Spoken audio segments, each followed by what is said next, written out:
Shalom, Shabbat Chanukah, Parashat Miketz. Šiandienos mokymas atkreips dėmesį į Chanukos šventės skaitimą, katras yra Zacharija 4:1-7. Parašyta netrukus po antrosios šventyklos statybos ir tradiciškai skaitoma per Chanukos šabatą. Apima viziją susijusią su mūsų praeitimi, dabartimi ir ateitimi.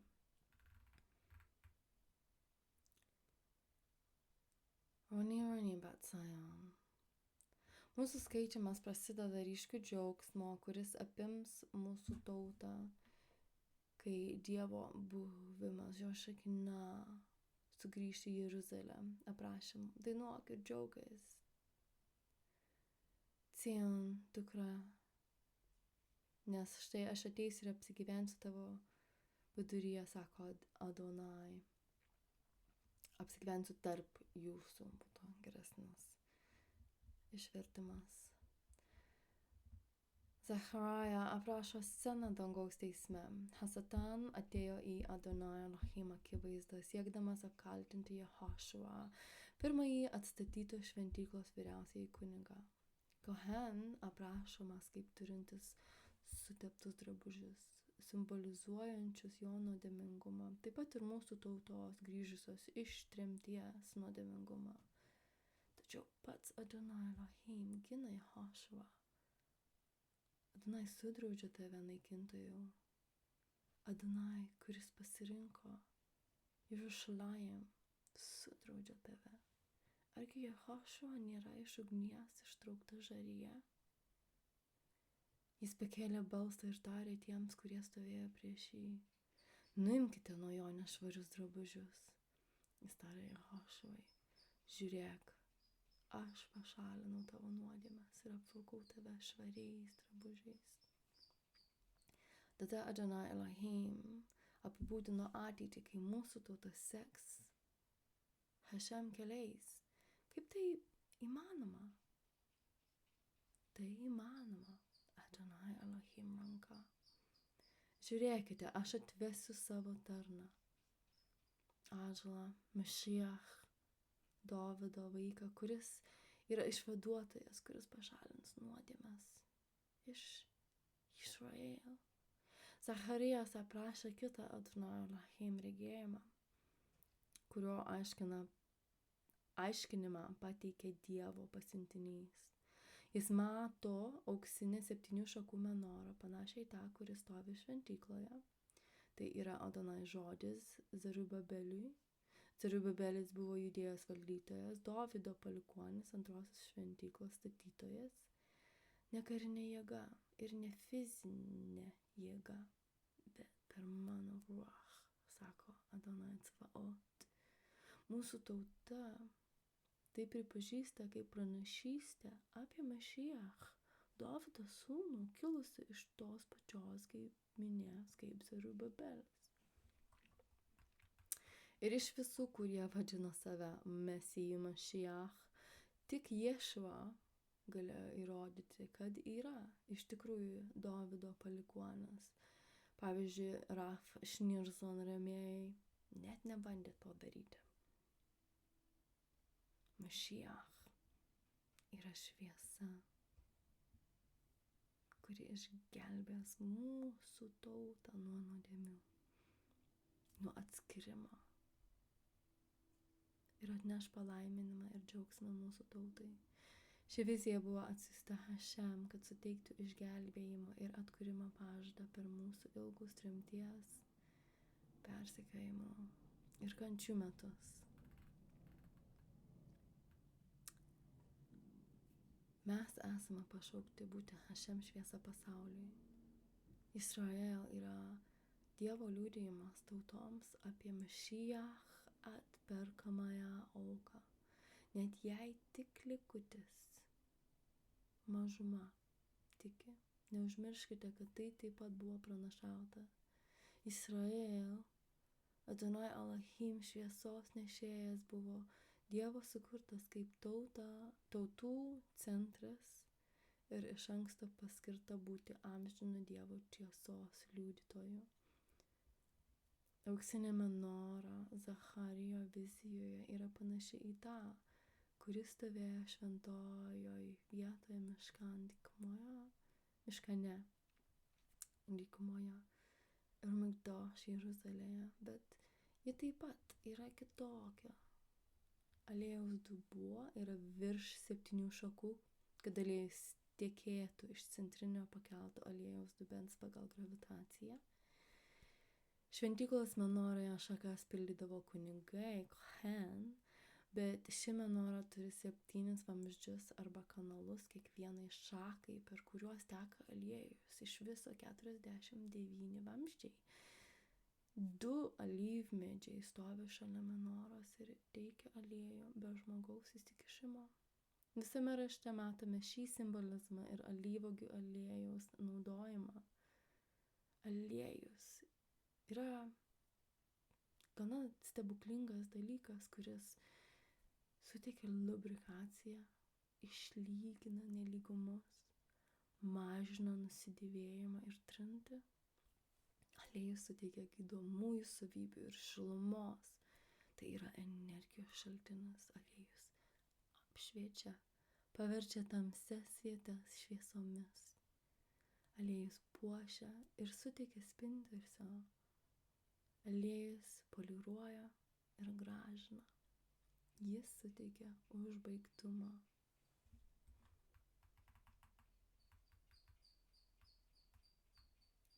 Zacharijo vizija paaiškinama taip. Menora simbolizuoja Izraelio liudijimą apie Adonai Elohim, ruach, galią joje ir tarp pasaulio pagoniškų tautų. Auksas simbolizuoja tyrumą ir šlovingą spindesį. Centrinė taurė simbolizuoja Mašiach, šviesos šaltinį.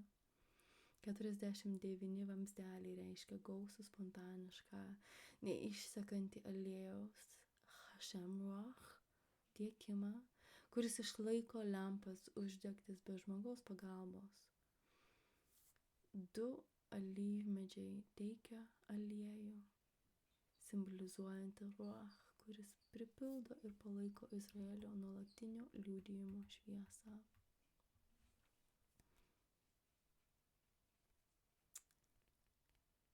Ne per jėgą ir negalią, bet per mano Ruach, sako Adonai Elohim.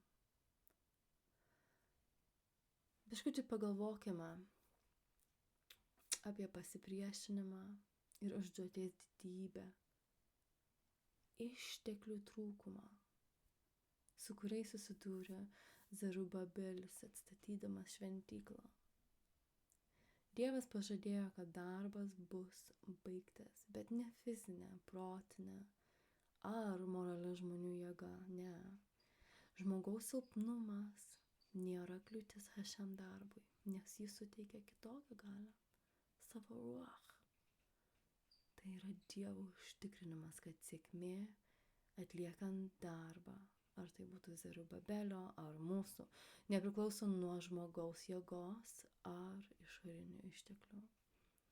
Ruach toliau tarnauja Izraelio poreikiams per Elohim malonę ir galią.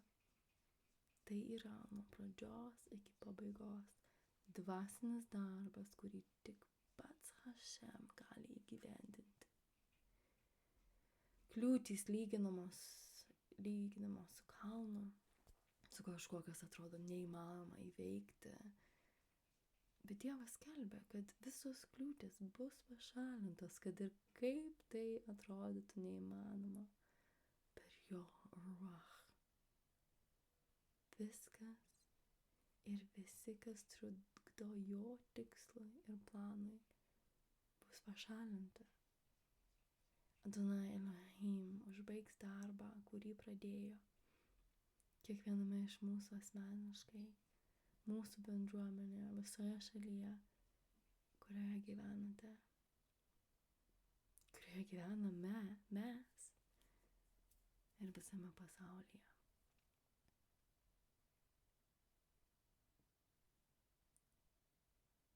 kas paniekino mažų dalykų dieną. Adonai išaukština mažų dalykų dienai. Jis mums sako, kad jis pasirinko mažus, silpnus, atrodančius nereikšmingus, kad paskelbtų savo galią tautoms.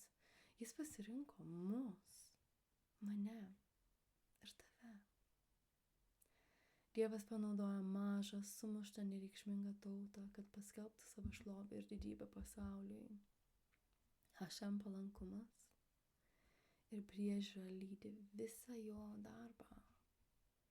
Palankumo pažadas skirtas tikriems Hašem tarnams, kurie kartais gali nusiminti, kai kelias atrodo tamsus, o kliūtys didelės. Mes nekantriai laukiame dienos, kai Mašiach sugrįš valdyti Izraelį, kaip Kohen Hagadol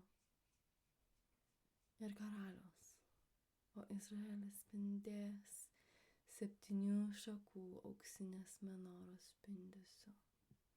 Mesijo valdžioje Izraelis apšvies pasaulį. Dievas įvykdys savo tikslą ir mūsų sinagogoje, savo šloviai ir garbiai. Mūsų rabinė sako, laukia ir meldžiasi, o aš sakau, Dievas įvykdys savo tikslą ir čia, pas mus. Jis suras savo vaikus, savo tarnus. Ir mes kartu šviesime ryškiai, kartu laukdami finišo linijos. Adonai Elohim užtikrina mus, kad darbas, kurį jis mums skiria, bus atliktas dėl jo ruach galios.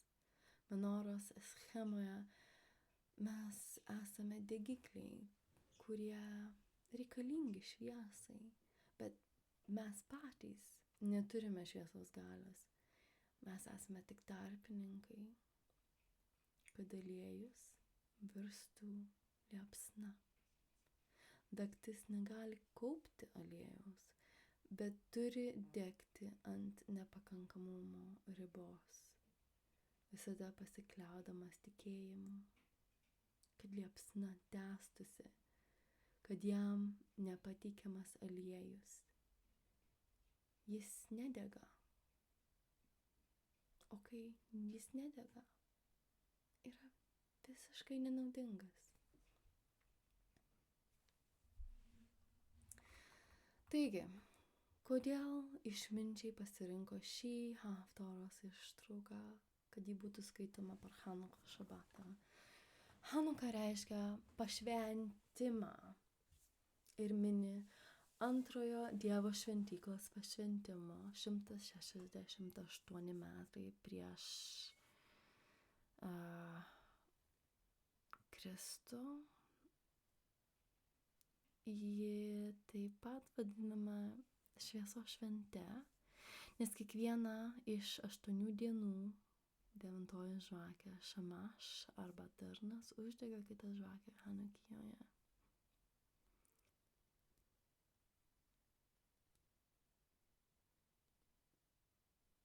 Hanuka švenčiama jau daugiau nei 2000 metų. Dauguma žmonių ją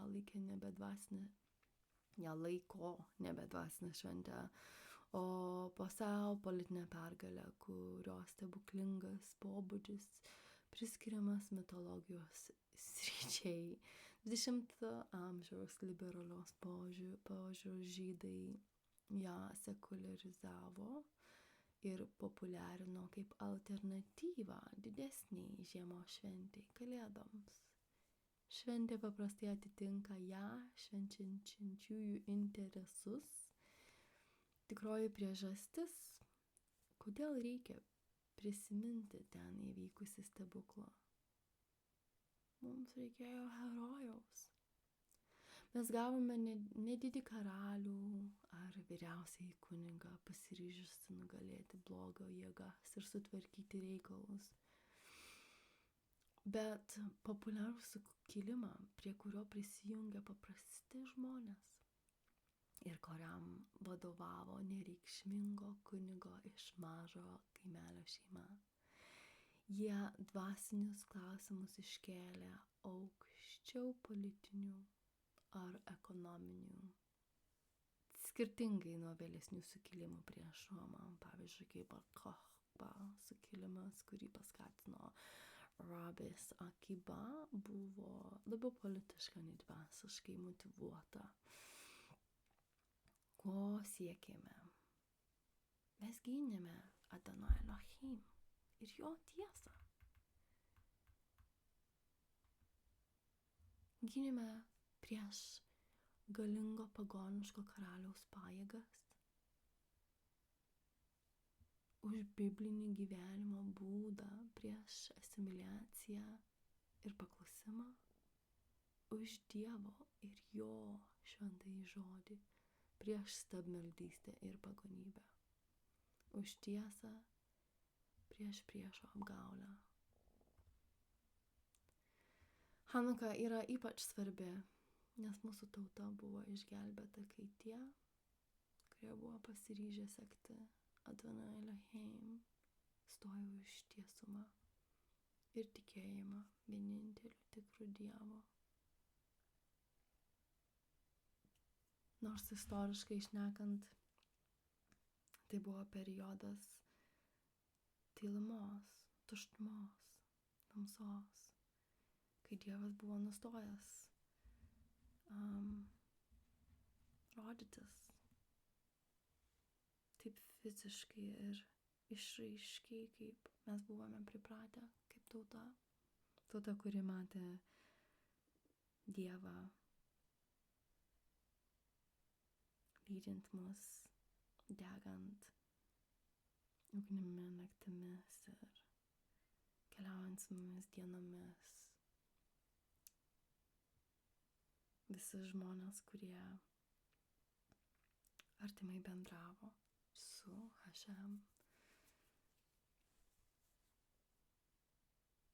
tuo metu ir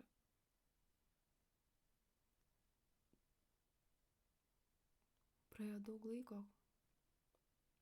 kai mes iš tikrųjų nebuvome tikri, ar Dievas mūsų nepaliko. Bet tai, kad mes kovojame už tiesą, kovojame už Hašem, už jo šventąjį žodį, už jo biblinį gyvenimo būdą, kad pasipriešiname Satan. Dievas apšvietė mūsų gyvenimą ir parodė, kad tylumoje, tamsumoje, netgi kai pasaulis atrodė sunkus ir sudėtingas, jis parodė, kad yra iš tiesų su mumis, nes apšvietė menorą visas 8 dienas, tiek dienų, kiek prireikė paruošti aliejų šventyklos naudojimui, nes buvo rastas tik vienas buteliukas. Tas vienas buteliukas pripildo menorą vienai dienai, bet jis pradegė visas 8.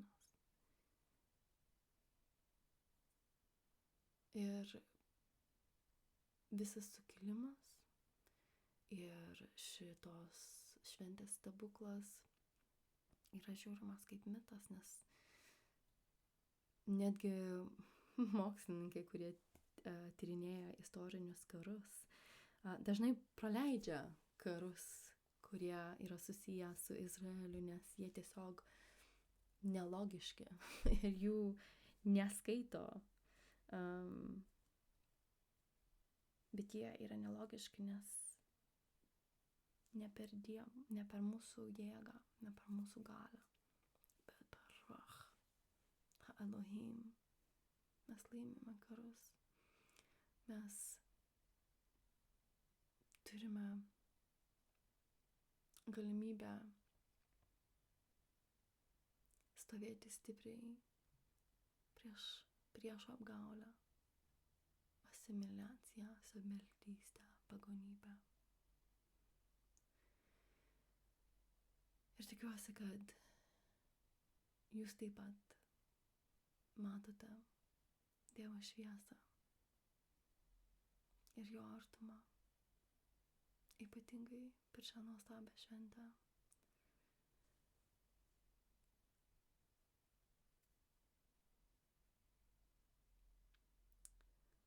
Mūsų rabai toliau pasakojo, kaip pavadino jo sinagogą Bnai Makabėjim.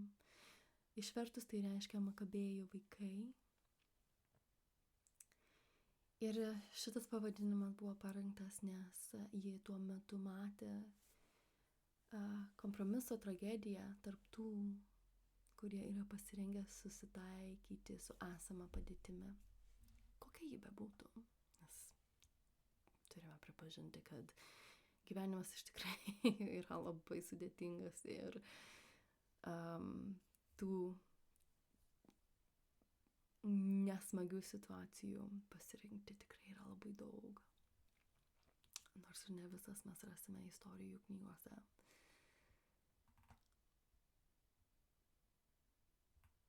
Tai kompromiso tai tragedija ir pasiekmes yra dvasinė, protinė, emocinė ir fizinė asimiliacija pagonybės ir mūsų supančio pasaulio įsisavinimas.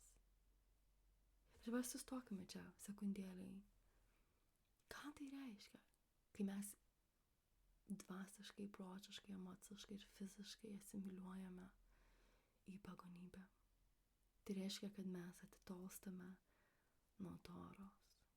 Kas yra Tora? Tora yra Dievo instrukcija, kaip mylėti Hašem ir kaip priartėti prie jo. Vadinasi, pasaulis yra toli. Kad ir ką bedarytume, kad ir kaip, kokiais dievais betikėtų, kad ir kokiais užsiėmimais žmonės be užsiimtų, kad ir ką be mokintųsi, jie yra toli nuo Dievo, kuris yra šventas, kurio mes negalime suvokti, nes mes esame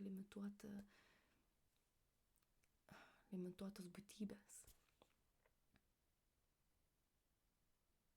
Tai vadinasi, mes paskęstume ir prarandame tą galimybę būti arti ir būti su juo dabar ir ateityje. Ir visatoje būti su Hašem mes prarandame tą palaimą, kuri yra būti artimu su Dievu, su Hašem, su Adonai Elohim, Izraelio Dievu. Jis pašaukia mus būti unikaliais ir atskirais, atmesti pasaulio bandymus, priversti mus prisitaikyti prie jo modelio.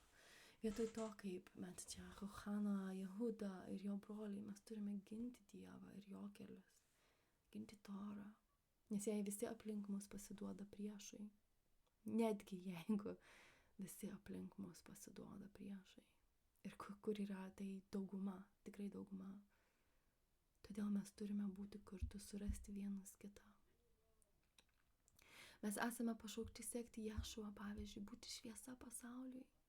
Ir šviesos neturėtume paslėpti. Tai yra pašaukimas, kurį Hašem suteikė mums ir visiems, kurie prisijungia prie mūsų. Ir tu prisijungiai prie mūsų, jeigu tiki Biblijos Dievo. Tegu jūsų šviesa šviečia žmonėms, kad jie matytų jūsų mitzvot ir šlovintų jūsų tėvą danguje. Adonai Elohim pažadas per Zachariją yra tiems, kurie ir toliau neša šviesą drąsiai ir be baimės nešdami Hašem ugniai. Dainuok ir džiaukis Sion dukra, nes štai aš ateisiu ir apsigyvensiu tarp jūsų, sako Adonai Elohim. Shabbat Shalom.